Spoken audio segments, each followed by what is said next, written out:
RS Bengali ক্লাসরুমে সকলকে স্বাগত। আজকের ভিডিওতে আমি পশ্চিমবঙ্গ মধ্যশিক্ষা পর্ষদের অন্তর্গত ইতিহাস পাঠ্য বইয়ের চতুর্থ অধ্যায়, যে অধ্যায়টির নাম রয়েছে ঔপনিবেশিক অর্থনীতির চরিত্র, এই অধ্যায়ের বেশ কিছু গুরুত্বপূর্ণ 3 নম্বর এবং 5 নম্বরের প্রশ্নের উত্তর নিয়ে আলোচনা করব। এই ভিডিওতে যে প্রশ্নের উত্তরগুলো রয়েছে এগুলো এতটাই গুরুত্বপূর্ণ প্রশ্নের উত্তর যে এগুলোর মধ্যে থেকেই প্রায় প্রত্যেকবার পরীক্ষাতে প্রশ্ন আসে। আগের একটি ভিডিওতে আমি এই অধ্যায়ের 1 এবং 2 নম্বরের গুরুত্বপূর্ণ প্রশ্নের উত্তর নিয়ে আলোচনা করেছি। তোমরা যারা এখনো পর্যন্ত সেই ভিডিওটা দেখে উঠতে পারোনি, অবশ্যই ডেসক্রিপশনে দেওয়া লিংক থেকে সেই ভিডিওটা দেখে নিও। তো কথা না বাড়িয়ে শুরু করছি আজকের মূল ভিডিও। আশা করব তোমরা ভিডিওটা স্কিপ না করে একদম প্রথম থেকে শেষ পর্যন্ত দেখবে। এক দাগের প্রশ্ন, ভারতে ইস্ট ইন্ডিয়া কোম্পানির আমলে দেশীয় শিল্পের অবক্ষয়ের 4টি কারণ লেখো। এটা 3 নম্বরের প্রশ্ন হিসেবেও আসতে পারে, আবার 5 নম্বরের প্রশ্ন হিসেবেও আসতে পারে। সেই হিসেবে উত্তরে লিখবে। উত্তরে লেখো, ভারতে ইস্ট ইন্ডিয়া কোম্পানির ক্ষমতা দখলের সবচেয়ে ভয়ঙ্কর কুফল ছিল দেশীয় শিল্পের অবক্ষয়। অর্থনীতির ভাষায় যাকে অবশিল্পায়ন বলা হয়। এই দেশীয় শিল্পের অবক্ষয় বা অবশিল্পায়নের পিছনে বিভিন্ন কারণ ছিল, যথা 1. কোম্পানির বাণিজ্য নীতি।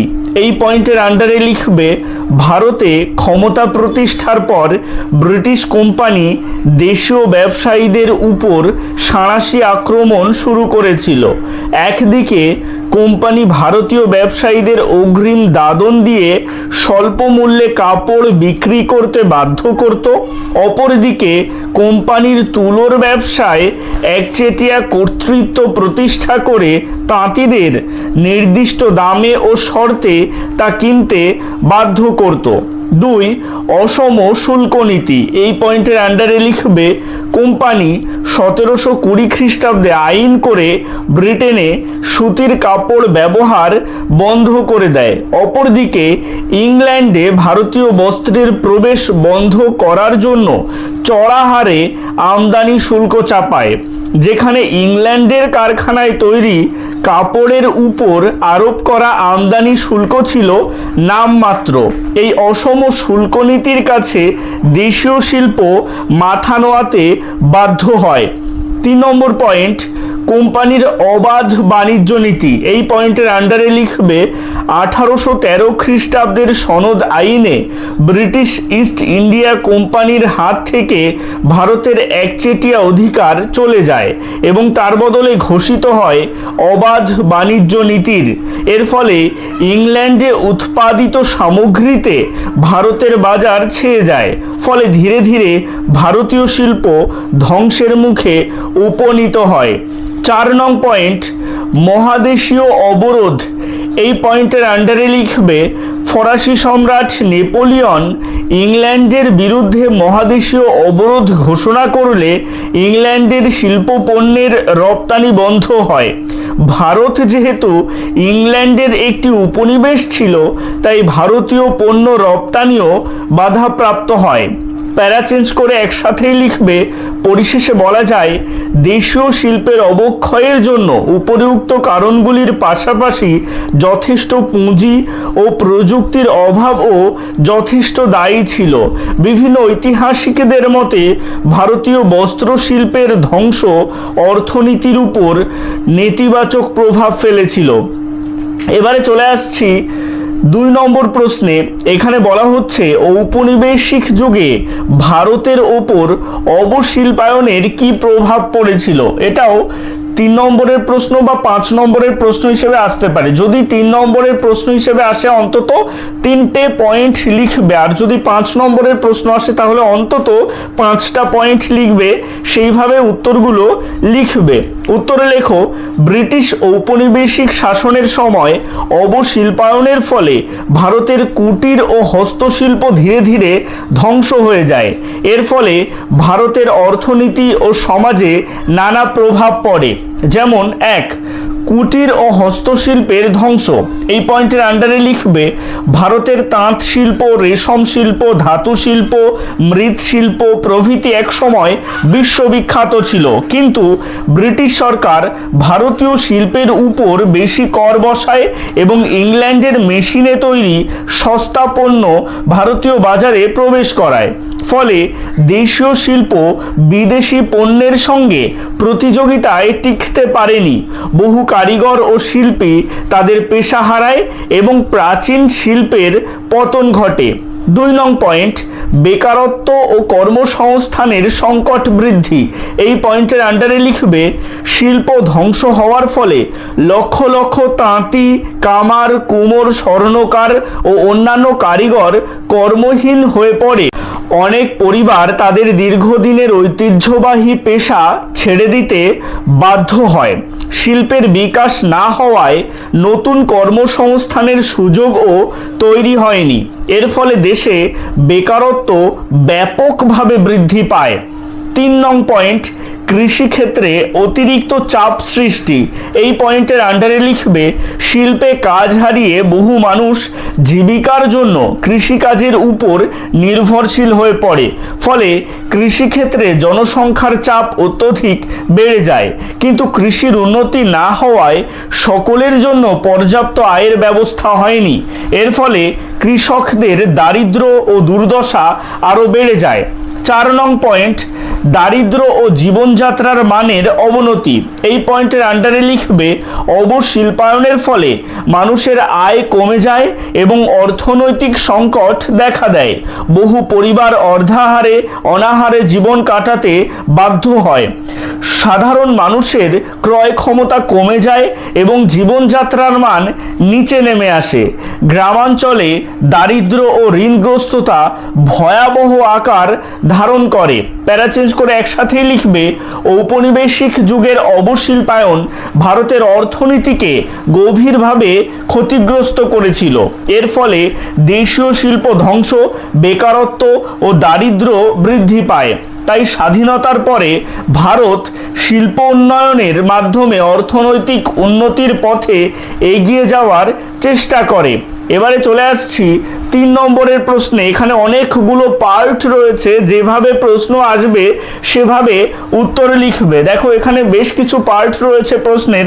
প্রশ্ন আসতে পারে চিরস্থায়ী বন্দোবস্ত কাকে বলে, প্রশ্ন আসতে পারে এই বন্দোবস্তের শর্তগুলো লেখো অথবা বৈশিষ্ট্য লেখো, এভাবেও আসতে পারে চিরস্থায়ী বন্দোবস্তের প্রভাব বা এই প্রভাবটাই আবার ঘুরিয়ে সুফল কুফল আলোচনা করো, এভাবে আসতে পারে। তো এইভাবে প্রশ্নগুলো ভেঙে ভেঙে আসতে পারে। আমি সমস্ত প্রশ্নের উত্তর দিয়ে রাখছি। তোমাদের পরীক্ষার প্রশ্নপত্রে প্রশ্নের যে অংশটুকু আসবে তোমরা সেই অংশটুকুর উত্তরই লিখবে। প্রথমে বক্স করে পয়েন্ট করো চিরস্থায়ী বন্দোবস্তের সংজ্ঞা। এই পয়েন্টের আন্ডারে লিখবে 1793 খ্রিস্টাব্দে বাংলার গভর্নর লর্ড কর্নওয়ালিস ভূমি রাজস্ব আদায়ের জন্য বাংলার জমিদারদের সঙ্গে যে বন্দোবস্ত চালু করেছিলেন তা চিরস্থায়ী বন্দোবস্ত নামে পরিচিত। এরপরে বক্স করে পয়েন্ট করবে চিরস্থায়ী বন্দোবস্তের শর্ত। যদি বৈশিষ্ট্য আসে তাহলে লিখবে বৈশিষ্ট্য। এই বন্দোবস্তের শর্তগুলি হলো: 1, সমস্ত জমিতে নির্দিষ্ট কর ঠিক করা হয়। জমিদার সময় মতো সেই নির্ধারিত কর কোম্পানিকে দিতে পারলেই ওই জমিতে তার অধিকার স্থায়ী হতো। 2, ওই জমির উপর জমিদারের চূড়ান্ত অধিকার ছিল, সে অধিকার উত্তরাধিকার সূত্রেও বজায় থাকতো। 3, জমি বিক্রি করতে বা হাত বদল করতেও পারতেন জমিদারেরা। 4, নির্দিষ্ট সময় নির্ধারিত খাজনা জমা দিতে না পারলে জমিদারদের জমি কোম্পানি কেড়ে নিত। সে জমি নিলাম করে নতুন কোনো ব্যক্তির হাতে জমিদারি অধিকার তুলে দেওয়া হতো। এরপরে বক্স করে পয়েন্ট করবে চিরস্থায়ী বন্দোবস্তের প্রভাব। এটা আবার সুফল কুফল এভাবেও আসতে পারে, দুটোর উত্তরই সেম হবে। তো তোমরা এভাবে লেখো চিরস্থায়ী বন্দোবস্তের ফলে বাংলার কৃষক সমাজে বেশ কিছু ইতিবাচক ও নেতিবাচক প্রভাব দেখা যায়, যথা এবারে গোল করে একটা পয়েন্ট করো সুফল। এভাবে উত্তরে লেখো, চিরস্থায়ী বন্দোবস্তের সুফলগুলি হলো: এক, চাষযোগ্য জমির পরিমাণ বৃদ্ধি। এই পয়েন্টের আন্ডারে লিখতে হবে, চিরস্থায়ী বন্দোবস্তের ফলে জমিদারগণ জমির মালিকানা সম্বন্ধে নিশ্চিত হন, তাই তারা বন জঙ্গল পরিষ্কার করে চাষযোগ্য জমির পরিমাণ বাড়াতে থাকেন। দুই, নিশ্চিত রাজস্ব। এই পয়েন্টের আন্ডারে লিখবে, চিরস্থায়ী বন্দোবস্তের মাধ্যমে ব্রিটিশ সরকার প্রতি বছর নির্দিষ্ট পরিমাণ খাজনা পাওয়ার নিশ্চয়তা পায়, ফলে সরকারের আয় স্থিতিশীল হয়। তিন, কৃষির উন্নতির আশা। এই পয়েন্টের আন্ডারে লিখবে, জমিদারদের জমির স্থায়ী মালিকানা দেওয়া হয়েছিল, মনে করা হয়েছিল এতে তারা কৃষির উন্নতিতে আগ্রহী হবে এবং উৎপাদন বাড়াবে। এরপরে গোল করে পয়েন্ট করবে কুফল। এই পয়েন্টের আন্ডারে লিখবে, চিরস্থায়ী বন্দোবস্তের কুফলগুলি হলো: এক, জমির সত্ত্বহীনতা। এই পয়েন্টের আন্ডারে লিখবে, প্রাক ঔপনিবেশিক আমলে কৃষকেরও জমির উপর দখলি সত্ত্ব ছিল, কিন্তু চিরস্থায়ী বন্দোবস্তে কৃষকের সত্ত্বকে খারিজ করে তাদের প্রজায় পরিণত করা হয়। দুই, অতিরিক্ত রাজস্ব। চিরস্থায়ী বন্দোবস্তে জমিদাররা কৃষকদের কাছ থেকে জোর করে বাড়তি রাজস্ব আদায় করত। এছাড়াও নানা আবওয়াব বা বেআইনি কর আদায় করা হতো কৃষকদের থেকে। তিন, কৃষির অবনতি। এই পয়েন্টের আন্ডারে লিখবে, অধিকাংশ জমিদার কৃষিকাজ সম্পর্কে অনভিজ্ঞ ছিল, তারা কৃষির উন্নতির দিকে নজর না দিয়ে শুধু খাজনা আদায়ে ব্যস্ত ছিল, ফলে কৃষির গুণগত মানের অবনতি ঘটে। চার, কৃষকের উপর অত্যাচার। এই পয়েন্টের আন্ডারে লিখবে, বংশানুক্রমিক অধিকার লাভ করে জমিদাররা শহরবাসী হন, তারা জমিদারদের দায়িত্ব নায়েব গোমস্তাদের হাতে ছেড়ে দেন, কৃষকেরা এদের হাতে শোষিত ও অত্যাচারিত হতে থাকে।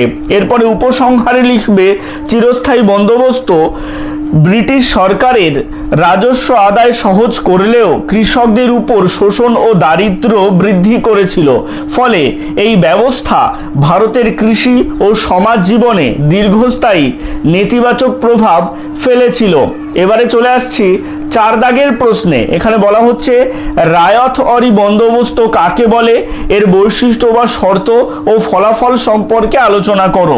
এটাও পার্ট হিসেবে প্রশ্নগুলো আসতে পারে, তোমাদের যে অংশটুকু আসবে তোমরা সেই অংশটুকুর উত্তরই লিখবে। তো প্রথমে বক্স করে পয়েন্ট করো, রায়ত-ওয়ারি বন্দোবস্তের সংজ্ঞা। এই পয়েন্টের আন্ডারে লিখবে, রায়ত-ওয়ারি বন্দোবস্ত ছিল ব্রিটিশ সরকারের একটি ভূমি রাজস্ব ব্যবস্থা, যেখানে সরকার সরাসরি কৃষক বা রায়তের কাছ থেকে খাজনা আদায় করত। 1820 খ্রিস্টাব্দে থমাস মনরো দক্ষিণ ভারতে এই ব্যবস্থা চালু করেন। মাদ্রাজ ও বোম্বাই অঞ্চলে এই বন্দোবস্ত বেশি প্রচলিত ছিল। এরপরে বক্স করে পয়েন্ট করবে বৈশিষ্ট্য, বা যদি শর্ত আসে তাহলে লিখবে শর্ত। লিখবে, রায়ত-ওয়ারি বন্দোবস্তের বৈশিষ্ট্যগুলি হলো: এক, এই ব্যবস্থায় রায়ত বা কৃষককে সরাসরি সরকারকে রাজস্ব প্রদান করতে হতো, সেক্ষেত্রে কোম্পানির প্রাপ্য রাজস্ব জমিদারদের সঙ্গে ভাগ করে নেওয়ার দরকার হতো না। দুই, এই ব্যবস্থায় রায়ত জমির মালিক হতো না, নির্দিষ্ট খাজনা দেওয়ার বিনিময়ে 20 বা 30 বছরের জন্য জমি ভোগ করার অধিকার পেত।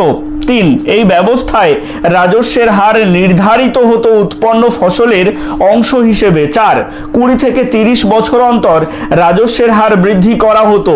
এরপর বক্স করে পয়েন্ট করবে ফলাফল। এই পয়েন্টের আন্ডারে লিখবে, রায়ত-ওয়ারি বন্দোবস্তে কৃষক সমাজের উপর বেশ কিছু ইতিবাচক ও নেতিবাচক ফলাফল লক্ষ্য করা যায়, যথা সুফল। এই পয়েন্টের আন্ডারে লিখবে, রায়ত-ওয়ারি বন্দোবস্তের সুফলগুলি হলো: 1, এই ব্যবস্থায় কৃষককে সরকারের নির্ধারিত রাজস্বই দিতে হতো, বাড়তি কর দিতে হতো না। 2, এই ব্যবস্থায় জমিদার শ্রেণী বা মধ্যস্বত্বভোগী শ্রেণীর শোষণ ছিল না। 3, নিয়মিত খাজনা প্রদান করলে জমি থেকে কৃষককে উচ্ছেদ করা হতো না। এরপরে গোল করে পয়েন্ট করবে কুফল। এই পয়েন্টের আন্ডারে লিখবে, রায়ত-ওয়ারি বন্দোবস্তের কুফলগুলি হলো: 1, এই ব্যবস্থায় জমির উপর কৃষকের কোনো মালিকানা বা অধিকার প্রতিষ্ঠা পায়নি, কৃষকরা ঔপনিবেশিক সরকারের ভাড়াটে চাষিতে পরিণত হয়।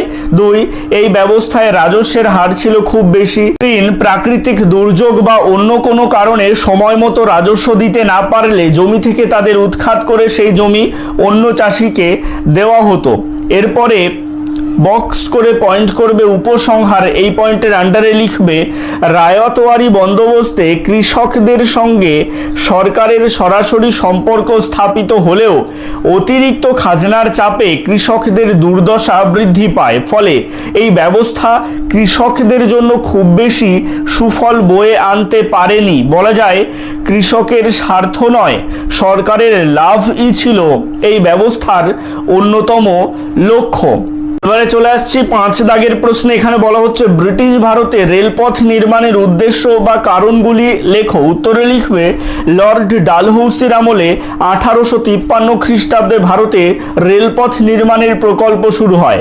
ভারতে রেলপথ বানানোর পেছনে ব্রিটিশদের অনেক উদ্দেশ্য ছিল, যথা 1.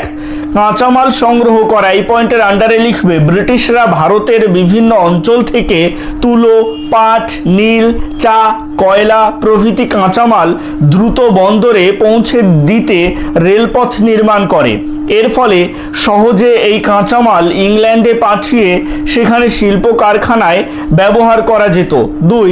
ব্রিটিশ পণ্যের বাজার বৃদ্ধি, এই পয়েন্টের আন্ডারে লিখবে ইংল্যান্ডে উৎপাদিত কাপড় ও অন্যান্য শিল্পজাত দ্রব্য ভারতের বিভিন্ন অঞ্চলে সহজে বিক্রি করার জন্য রেলপথ গুরুত্বপূর্ণ ভূমিকা পালন করে। রেল যোগাযোগের ফলে ভারতের গ্রামাঞ্চল পর্যন্ত ব্রিটিশ পণ্য পৌঁছে যায় এবং দেশীয় শিল্প ক্ষতিগ্রস্ত হয়। 3. সামরিক নিয়ন্ত্রণ শক্তিশালী করা, এই পয়েন্টের আন্ডারে লিখবে ভারতের বিভিন্ন স্থানে বিদ্রোহ বা আন্দোলন হলে দ্রুত সৈন্য ও অস্ত্র পাঠানোর জন্য রেলপথ ব্যবহার করা হতো। বিশেষ করে 1857 সালের মহাবিদ্রোহের পরে ব্রিটিশরা সামরিক নিরাপত্তার কথা ভেবে রেলপথ সম্প্রসারণে বেশি গুরুত্ব দেয়। 4. প্রশাসনিক সুবিধা লাভ, এই পয়েন্টের আন্ডারে লিখবে বিশাল ভারতবর্ষকে সহজে শাসন ও বিভিন্ন অঞ্চলের সঙ্গে দ্রুত যোগাযোগ রক্ষা করার জন্য রেলপথ নির্মাণ করা হয়। এর ফলে সরকারি কর্মচারী ও প্রশাসনিক আধিকারিকদের যাতায়াত সহজ হয়ে ওঠে। 5 নং পয়েন্ট বাণিজ্য ও পরিবহনের উন্নতি, এই পয়েন্টের আন্ডারে লিখবে রেলপথের মাধ্যমে পণ্য পরিবহন দ্রুত, সহজ এবং কম খরচে সম্ভব হয়েছিল। এতে ব্রিটিশ বণিকদের ব্যবসায়িক লাভ বৃদ্ধি পায় এবং অভ্যন্তরীণ বাণিজ্যেও পরিবর্তন আসে। এবারে চলে আসছি 6 নং পয়েন্টে বন্দরগুলির সঙ্গে যোগাযোগ, এই পয়েন্টের আন্ডারে লিখবে কলকাতা, মুম্বাই ও মাদ্রাজের মতো প্রধান বন্দরগুলির সঙ্গে ভারতের অভ্যন্তরীণ অঞ্চলগুলিকে যুক্ত করা হয়েছিল। এর ফলে কাঁচামাল সহজে বন্দরে পৌঁছাতো এবং বিদেশে রপ্তানি করা সুবিধাজনক হতো। 7 নং পয়েন্ট ব্রিটিশ পুঁজিপতিদের লাভ বৃদ্ধি, এই পয়েন্টের আন্ডারে লিখবে রেলপথ নির্মাণে ব্রিটিশ কোম্পানি ও বিনিয়োগকারীরা অর্থলগ্নি করেছিল এবং সরকার তাদের লাভের নিশ্চয়তা দিত। ফলে ভারতীয় অর্থ ব্যবহার করেই ব্রিটিশ পুঁজিপতিরা বিপুল মুনাফা অর্জন করত। দেখো এই প্রশ্নের উত্তরের ক্ষেত্রে মোট 7টা পয়েন্ট রয়েছে। যদি 5 নম্বরের প্রশ্ন আসে তোমরা 5টা পয়েন্ট লিখবে, 7টা পয়েন্ট লিখতে হবে না, আমি এক্সট্রা লিখিয়ে দিলাম, যেগুলো তোমাদের সহজ বলে মনে হবে সেগুলোই লিখবে। এবারে বক্স করে পয়েন্ট করবে উপসংহার, এই পয়েন্টের আন্ডারে লিখবে ব্রিটিশ ভারতে রেলপথ নির্মাণের পিছনে জনকল্যাণের চেয়ে ব্রিটিশদের অর্থনৈতিক, রাজনৈতিক ও সামরিক স্বার্থই প্রধান ছিল। যদিও পরে রেলপথ ভারতের যোগাযোগ ও অর্থনৈতিক উন্নতিতে গুরুত্বপূর্ণ ভূমিকা পালন করে, তবুও এর মূল উদ্দেশ্য ছিল ব্রিটিশ শাসনকে আরো শক্তিশালী করা।